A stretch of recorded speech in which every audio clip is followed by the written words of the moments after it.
Hey, this is Dan Lawson with another Soft Skills for Life lesson, and this one is about being trustworthy. Sit down, let's have a talk. Years ago, during the days of black and white television, Walter Cronkite used to end his news report by saying, "And that's the way it is." And people would go to bed feeling comfortable. They would feel confident because, after all, he just told them the way it is, and they felt like they knew what was happening in the world. Now, Walter was followed by Dan Rather.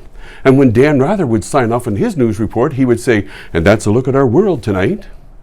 And whether he meant it or not, people began to feel a little doubt. I've had only a look at the world. I don't know if I've seen everything. I don't know the way it is.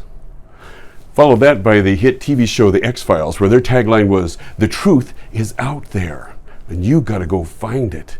And people begin to feel like they don't know what the truth is. They're not sure what the truth is. They begin to have feelings of uncertainty, mistrust, and doubt. And that begins a downward spiral where we can't trust each other no matter what we say or what we do. We feel like we can't trust anyone. But there is a solution.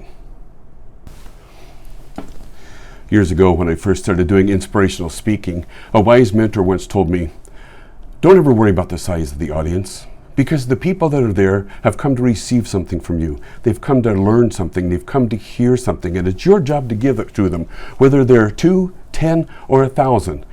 You should never worry about the size of the audience." I came across this great little picture that said, "Always do your best, no matter what the size of the audience is." And it occurs to me that that kind of attitude, that kind of philosophy is what we need today. In other words, we should always do our best, no matter what the situation is.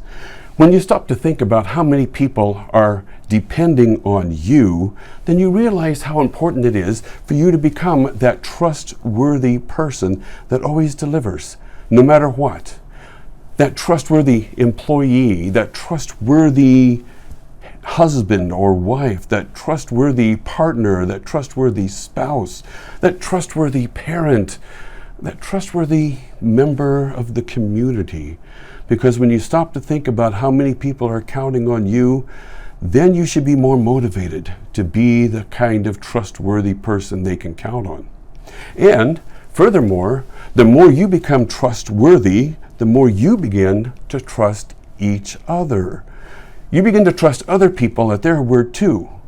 And when we all start behaving in that trustworthy manner, putting forth our best at work, at home, at play, in our community, when we all start to put forward our best, we begin to see that escalating spiral up of positive behavior, positive intentions, positive actions, and positive trustworthiness.